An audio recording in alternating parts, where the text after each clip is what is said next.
Katika safari yetu ya hekima tumekuwa tukisikiliza mazungumzo ambayo Yesu amekuwa nayo na mtu mmoja wa kidini sana, na pia mtu mwenye hamu ya kujua mambo. Jina lake lilikuwa Nikodemo, na Yesu alimwambia kwamba kuzaliwa mara ya pili ni muhimu ili kuingia katika ufalme wa Mungu, kwamba kuzaliwa mara ya pili ni kuzaliwa kiroho, Bwana amemweleza, na hilo linatokea unapomwamini Yesu kama Mwokozi wako binafsi. Sasa Bwana anaendelea na anamwambia Nikodemo hapa katika mstari wa 18 kwamba wale wanaokataa ujumbe huu wa wokovu wamehukumiwa, na anamwambia sababu. Katika mstari wa 19, nuru imekuja ulimwenguni na watu wakapenda giza kuliko nuru, kwa sababu matendo yao yalikuwa maovu. Kwa lugha rahisi, watu wanakataa nuru ya wokovu kwa sababu wanapenda giza la dhambi. Unajua, unaweza kuleta mwanakondoo mdogo nyumbani kwako na nguruwe mdogo pamoja naye. Unaweza kuwapa wote wawili bafu na kuwasafisha vizuri kabisa. Unaweza kufunga utepe shingoni mwao. Lakini mara tu ukiwaachilia, basi yule nguruwe ataenda kutafuta dimbwi la matope, na yule mwanakondoo ataenda kulala kwenye majani mabichi. Kwa nini? Kweli, wana matamanio tofauti. Hawa wanyama wana asili tofauti. Basi Bwana analinganisha asili ya mtu asiyeamini na asili ya mtu ambaye amezaliwa upya.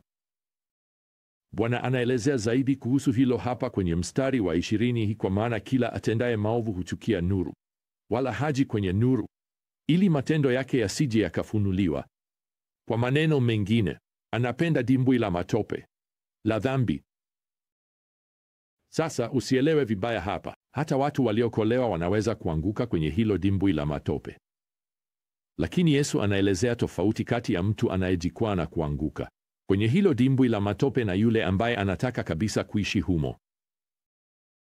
Sasa hatujui jinsi Nikodemo alivyoshughulikia hili hapa. Kwa kweli anaonekana kana kwamba anapotea, anarudi gizani. Lakini usimwondoe bado. Utaanza kumwona akijitokeza tena baadaye kidogo. Sasa wakati huo huo, tunasoma hapa kwenye mstari wa 22, baada ya haya Yesu na wanafunzi wake walitoka wakaenda mashambani kule Yudea, naye akakaa huko pamoja nao, na alikuwa anabatiza. Sasa baadaye Injili ya Yohana itafafanua kwamba wanafunzi wa Yesu ndio walikuwa wanawabatiza watu, huku Yesu mwenyewe akifundisha. Kumbuka kwamba ubatizo huu ulikuwa sawa kabisa na ule wa Yohana Mbatizaji. Ilikuwa ni kuwaingiza watu waliotubu ndani ya maji kama ishara ya maandalizi yao ya hadharani kwa ajili ya kuja kwa Masiha. Huu ulikuwa ubatizo wa kinabii, na huu ulikuwa ubatizo wa Agano la Kale. Kwa njia, usisahau, hata kama tuko kwenye Injili za Agano Jipya, kiuhalisia bado tuko kwenye siku za Agano la Kale. Mfumo wa Agano la Kale pamoja na ukuhani wake, dhabihu zake, yote hayo bado yanaendelea, pamoja na ibada ya Sabato. Ni mpaka Bwana anapopaa kurudi mbinguni na Roho Mtakatifu anashuka na kuanzisha kanisa katika Matendo sura ya 2, ndipo enzi ya Agano Jipya, ule wakati wa kanisa la Agano Jipya, inaanza rasmi. Sasa turudi kwenye Yohana sura ya 3 mstari wa 26, ambapo tunamkuta Yohana Mbatizaji na wanafunzi wake nao pia wakibatiza watu. Basi mtu mmoja asiyejulikana anajitokeza na kuwajulisha kwamba wanafunzi wa Yesu nao wanabatiza watu na wanavuta umati mkubwa zaidi. Habari hii inawafanya wanafunzi wa Yohana kuwa na wivu kidogo. Unajua, kuna ushindani kidogo hapa, na hawafurahishi sana kwamba Yesu na wanafunzi wake wanaonekana kupata umaarufu zaidi kuliko wao. Lakini nataka uone jinsi Yohana Mbatizaji anavyojibu. Anawaambia wanafunzi wake hapa kwenye mstari wa 30, yeye, yaani Yesu, lazima aongezeke, lakini mimi nipungue.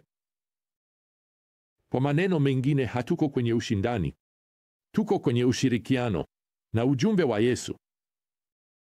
Ningependa kuonyesha katika hatua hii kwenye utafiti wetu wa maisha ya Kristo kwa mpangilio wa matukio, sifa kadhaa za unyenyekevu katika jibu la Yohana. Na niambie, tunahitaji aina hii ya unyenyekevu leo. Sifa ya kwanza ya unyenyekevu ni hii: unyenyekevu hukataa kujitangaza kwa mafanikio binafsi. Yohana Mbatizaji anawajibu wanafunzi wake hapa kwenye mstari wa 27. Mtu hawezi kupokea hata kitu kimoja isipokuwa amepewa kutoka mbinguni. Kwa maneno mengine, unajua mnalalamika nini? Huduma yetu, chochote itakavyokuwa, inatoka kwa Mungu. Sisi si kitu zaidi ya kile Mungu ametufanya, na hatuwezi kupokea hata kitu kimoja kama Mungu hakitupi. Na hiyo inajumuisha matokeo katika huduma. Unajua, mara nyingi nimewaza kuhusu ukweli kwamba uwanja wenye ushindani mkubwa zaidi sio mpira wa kikapu wala besiboli wala mpira wa miguu.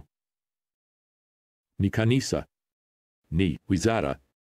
Tunalinganisha bajeti, tunalinganisha rekodi za mahudhurio, tunalinganisha ubatizo na unajua, programu za Krismasi. Sasa hicho ndicho hasa wanafunzi wa Yohana wanachofanya hapa, wakilinganisha idadi ya watu wanaowafuata wao na wale wanaomfuata Yesu. Nikuambie, upana na ukuaji wa huduma ya Injili ya mtu huamuliwa na Mungu. Ni zawadi inayotolewa na Mungu kwa huyo mtumishi. Mstari wa 27 unasisitiza hilo. Huwezi kupokea hata kitu kimoja isipokuwa kimepewa kwako kutoka mbinguni. Sasa, usielewe vibaya. Hiyo haimaanishi kwamba tunaweza kuwa wavivu au kufanya kazi kwa uzembe katika huduma halafu tumlaumu Mungu pale hakuna mtu anapokuja. Inamaanisha kwamba tunapofanya kazi kwa bidii na kile tulicho nacho, tunatambua kwamba Mungu ndiye ametupa na tunampa Mungu sifa kwa chochote kinachotokea. Mungu hajawapa wote uwezo au vipaji sawa kama yeye. Unajua, wengi wetu hatutawahi kuhubiri kwa ufasaha kama Charles Spurgeon. Mimi binafsi pia sikupata ile kumbukumbu kali kama yake. Wakati mwingine siwezi hata kukumbuka nilipoweka gari. Lakini tazama, tukilalamika kwamba hatuna kile alichokuwa nacho, tunakubali kishawishi cha kiburi. Na zaidi ya hayo, tunapunguza hekima ya Mungu ambaye alituumba, ambaye alitutayarisha kwa jukumu analotaka tuwe nalo. Kwa hiyo, badala ya kujilinganisha, tunapaswa kushirikiana na mpango ambao Mungu ametupangia. Sifa ya pili ya unyenyekevu tunayoiona hapa kwa Yohana Mbatizaji ni hii. Unyenyekevu hukataa kusisitiza umuhimu binafsi. Hapa katika sura ya 3 mstari wa 28, Yohana anasema hivi, ninyi wenyewe mnashuhudia kwamba nilisema mimi si Kristo, bali nimetumwa mbele yake. Unaona, wanafunzi wake wanataka kuinua umuhimu wa Yohana. Yohana anataka kupunguza umuhimu wake. Anawaambia hapa katika mstari wa 29, yule mwenye bibi arusi ndiye bwana arusi. Rafiki wa bwana arusi anayesimama na kumsikia anafurahi sana kwa sauti ya bwana arusi. Kwa hiyo, furaha yangu sasa imetimia. Yohana hapa anajilinganisha na rafiki wa bwana arusi. Sasa katika utamaduni huu, hiyo ilimaanisha alikuwa msimamizi mkuu wa harusi. Angekuwa na jukumu la kupanga maandalizi ya sherehe ya harusi na alihudumu kama msimamizi mkuu wa sherehe. Na kwa muda fulani, kila mtu atamsikiliza yeye.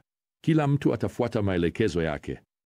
Lakini bwana arusi anapotokea kwenye tukio, basi rafiki wa bwana arusi angejiondoa pembeni na kwa furaha kubwa. Hicho ndicho Yohana Mbatizaji anasema hapa. Kwa muda fulani, kila mtu amekuwa akinisikiliza mimi. Unajua, nimekuwa nikifanya maandalizi kwa ajili ya taifa ili wakutane na bwana arusi, yaani masihi wao. Sasa yeye sasa ameingia kwenye tukio na ni wakati wangu wa kujiondoa, na nafanya hivyo kwa furaha. Sasa hapa kwenye mistari michache inayofuata, Yohana Mbatizaji anatueleza ukweli mawili kuhusu Yesu. Kwanza, anaweka wazi kwamba Yesu ndiye shahidi mkuu wa macho. Anasema hapa kwenye mstari wa 31, yeye atokaye mbinguni yuko juu ya wote. Mstari wa 32 anashuhudia yale aliyoyaona na kuyasikia. Ni kama vile Yohana anawaambia, tazama, mimi naweza kuwaambia mambo fulani kuhusu Mungu Baba, naweza kuwaambia mambo fulani kuhusu utukufu wa mbinguni, lakini Yesu alitoka huko. Ameona yote.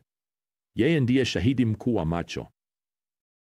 Pili, Yohana anatangaza hapa kwamba Yesu ana mamlaka ya milele.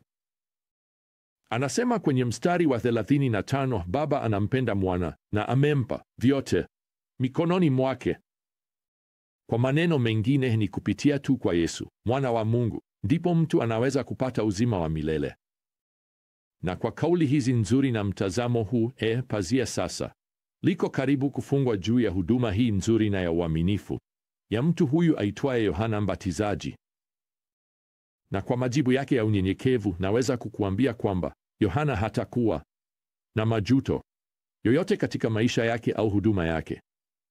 Leo wapendwa, tuishi kwa namna hiyo hiyo.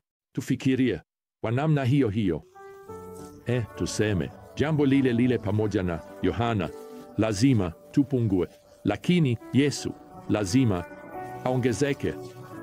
Basi leo tumtukuze Yesu hadi tutakaporudi tena kwenye safari yetu ya hekima. Wapendwa, neema ya Bwana Yesu Kristo na upendo wa Mungu na ushirika wa Roho Mtakatifu uwe nanyi nyote. Amina.